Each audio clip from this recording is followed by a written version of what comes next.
bad everywhere on the road. It's beautiful to watch a confident descender, isn't it? But it still leaves you with your heart in your mouth when you see the speeds that he was going around that fairly sharp right-hand corner there. And it is a big wide road. You know, this is what they climbed up yesterday, of course. You can see the apex of the corners and the exit to most of them because it is wide and open. But nevertheless, the speed with which he's shut this gap, Rob, to the rides in front of him is mightily impressive.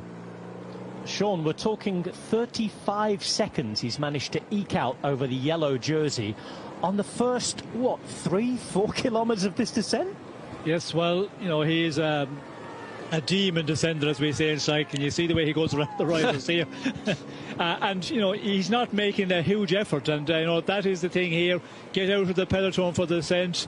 When you have that quality of descending, you can make up so much time.